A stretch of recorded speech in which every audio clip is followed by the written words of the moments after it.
പുതിയ ശാസ്ത്രവിശേഷങ്ങൾ ഉൾക്കൊള്ളിച്ച ലേഖന സമാഹാരത്തിലൂടെ കാഴ്ചപരിമിതർക്കും തൊട്ടറിയാൻ വഴിയൊരുക്കുകയാണ് മാധ്യമപ്രവർത്തകനായ സയസൻ പുന്നശ്ശേരിയുടെ തൊട്ടാൽ പൊള്ളുന്ന ഐസ് എന്ന ശാസ്ത്രലേഖന സമാഹാരം.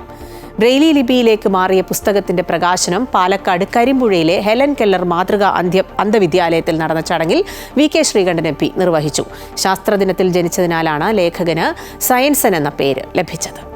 പുതിയ ശാസ്ത്രവിശേഷങ്ങൾ കാഴ്ചപരിമിതർക്കും തൊട്ടറിയാൻ വഴിയൊരുക്കുകയാണ് സയൻസൻ പുന്നശ്ശേരി തയ്യാറാക്കിയ തൊട്ടാൽ പൊള്ളുന്ന ഐസ് എന്ന ശാസ്ത്രലേഖന സമാഹാരം.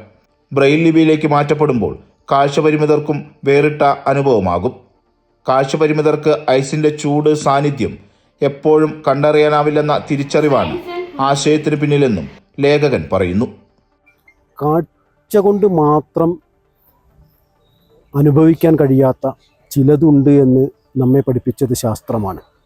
അപ്പോൾ തൊട്ടാൽ പൊള്ളുന്ന ഐസ് എന്ന ഈ ശാസ്ത്രക്കുറിപ്പുകളുടെ പുസ്തകം കാഴ്ചപരിമിതരായ ആളുകൾക്ക് കൂടി വായിക്കാൻ കഴിയുന്ന, തൊട്ടറിയാൻ കഴിയുന്ന തരത്തിലേക്ക് എത്തുന്നു എന്ന സന്തോഷകരമായ ഒരു സാഹചര്യമാണുള്ളത്. പാഠപുസ്തകങ്ങളും ചില സാഹിത്യ പുസ്തകങ്ങളും മാത്രമാണ് ബ്രെയിൽ ലിപിയിലേക്ക് മാറ്റപ്പെട്ടത്. പുതിയ ശാസ്ത്രവിഷയങ്ങൾ കൈകാര്യം ചെയ്യുന്ന പുസ്തകം ബ്രെയിൽ ലിപിയിലേക്ക് വരുന്നത് ആദ്യമായാണ്. തൊട്ടാൽ പൊള്ളുന്ന ഐസ് എന്ന പുസ്തകം ശ്രദ്ധയിൽപ്പെട്ട ഫെഡറേഷൻ ഓഫ് ബ്ലൈൻഡ് ഭാരവാഹികളാണ് ബ്രെയിൽ ലിപിയിലേക്ക് മാറ്റാൻ തീരുമാനമെടുത്തത്. പാലക്കാട് കരിമ്പുഴയിലെ ഹെലൻ കെല്ലർ മാതൃകാ അന്ധവിദ്യാലയത്തിൽ നടന്ന പുസ്തക പ്രകാശനം പാലക്കാട് എം.പി. വി.കെ. ശ്രീകണ്ഠൻ നിർവഹിച്ചു.